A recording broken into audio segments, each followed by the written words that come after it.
There's a report going out there by Steelers insider and reporter Gary Dulac stating the exact reason why Chuks Okorafor was benched in favor of Broderick Jones, and it has something to do with Chuks Okorafor being very upset about the play calling by Matt Canada. So, to start the season for the Pittsburgh Steelers, it's been a struggle on offense, and the play calling and the execution just has not been good. But now it seems as though the players are actually voicing some frustration about the play calling. And it all started with Chuks Okorafor on the sideline of the Jacksonville Jaguars game, where he had an outburst apparently, and his attitude is what got him benched. So just in case if you don't know what happened, Gary Dulac reported in his article talking about exactly what happened on the sideline for him to get benched. Because it was all speculation until now, until he revealed what actually happened. Here's what he wrote. Okorafor was upset that the offense was using the same plays despite trailing the entire game, including 17-3 in the third quarter. It is unclear to whom Okorafor directly vented his anger towards and what else might have been said or done. So that's what Gary Dulac had to say about the situation. But then another Steelers reporter by the name of Dejan Kokovic had this to say about the situation, and he added more to the topic. Here's his quote. I'm told by multiple locker room sources, apparently within earshot of Mike Tomlin, that the offense should simply kneel out the remainder of the clock rather than continuing to run plays. And to be specific, for context, the Steelers were down 10 points with 1 minute and 52 seconds remaining upon taking the ball at the Pittsburgh's 2 for what would be the final possession. It ended with Mitchell Trubisky interception with 5 seconds remaining. End quote.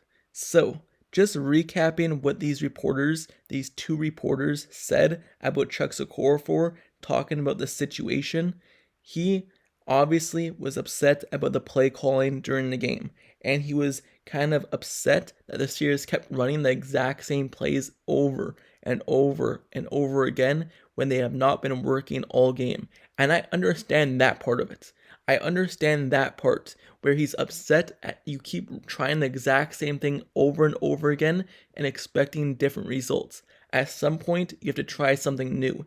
And if that's true, if that report about that situation is true, I would 100% agree with his frustration and him being upset about that. Because obviously, you want to win the game, you know something's not working, and you want to switch it, you want to do something better, and try something new in order to win the football game. I understand him voicing his frustration about that. But the second part of it, about them just running out the clock with 2 minutes left in the game, timeouts remaining, that part just doesn't make sense. Because Mike Tomlin always says that you don't want to give up and quit. And that's the thing with football, or just anything in general. Don't give up and quit, especially when there's that much time remaining on the clock and you're trying to still get the offense going. You're trying to make it at least be a positive going into the next week to the Titans game. So at the end of the Jacksonville Jaguars game, when you have timeouts remaining, you have 2 minutes left on the clock, you're only down by 10 points. If you could go down, score a field goal really quickly, and then do an onside kick with a very limited time, and maybe even get it back and then just do a Hail Mary, sure, you're being optimistic about it. But at least you're being optimistic. You're going out there still fighting, giving it a fighting chance. But when you're willing to just lay down and die, and you're willing to take the knee and just end the game, especially with 2 minutes remaining and timeouts remaining, it just shows the whole fan base, it shows the crowd that came to the game, it just shows the whole NFL world that you're really upset about the situation and you don't care about winning, and you're just going to take the knee and move on, and you kind of give up. And we all know that's what you don't want to do. You never want to give an impression that you're giving up and you're just willing to lose. It's already bad enough when there's a minute left in the second half and the Steelers are getting the ball back with one timeout that they take a knee and let it go into halftime because they don't want to make a mistake. It's already bad enough that they do that.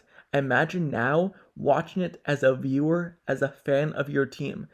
If you watch them do that to go to the second half, imagine watching them kneel the ball with 2 minutes left in the game in the fourth quarter with timeouts when trying to make a comeback in the fourth quarter. Imagine how deflating it would be. You watch an entire game to see your team give up at the very end. Even though it was not a good game, their offense didn't do good. We didn't expect them to win with 2 minutes left in the game. We did not expect them to win that game, but at least it shows that they're still trying to win, and they just have not given up. You're investing so much time into this team, and they're investing so much time into practicing that just giving up kind of throws that all away and kind of hurts the fans and hurts your team as well, because giving up is giving up at the end of the day. So, going back to the situation and what Chuks Okorafor and Mike Tomlin had to say with commenting on the situation, if you remember, heading into the Titans week, when he was talking about Broderick Jones taking over for being the starter, all he basically said is he earned the spots and he basically earned more reps to kind of play on this team, and he had nothing to say about the situation with Chuks Okorafor. But then a little bit later in the week, after the Titans game passed and heading on to this week against the Packers, obviously the media followed up with the benching of Okorafor and spoke to him directly, and he said it had to do with his outburst and him acting out on the sideline against Jacksonville. But it wasn't specific. He did not say what exactly happened, so Mike Tomlin tried downplaying it, but then Chuks Okorafor revealed that that actually happened. And then Mike Tomlin, another follow-up question with him. Then he was asked about it again, and he said, basically agreeing with Okorafor, saying it had a significant reason in the benching of Broderick Jones. So Okorafor basically told on himself. No one would have really knew what exactly happened, but Mike Tomlin downplayed it, Okorafor upplayed it, and then Tomlin had to actually say that it is the reason. So if he just didn't say anything, this story wouldn't have came out. But I guess it did, and then these reporters found exactly what happened. So this is what happened. He wanted to run out the clock in the final 2 minutes with timeouts, and he was upset about running the exact same plays over and over again. But let me know down in the comments below, how do you feel about this and the benching of Okorafor and this exact reason why? Do you agree with his frustration over the exact same play calling? Do you agree with his frustration over just running out the clock? Do you believe they should have just ran out the clock with 2 minutes left, took a knee, and ended the game knowing that they're going to lose anyway? Or did you want them to keep fighting and keep trying to score and maybe make a comeback even though it was very, very slim chances? Let me know your thoughts down in the comments below about this situation. And also, don't forget to subscribe to the channel down below as well if you like Steelers content, analysis, reports. Like the video, turn on post notifications down below for this channel as well, so you get notified whenever I post the next Steelers video. I cover everything, so stay up to date, turn on notifications. Like, comment, subscribe. I'll see you guys all later. Till next time, I'm out. Peace.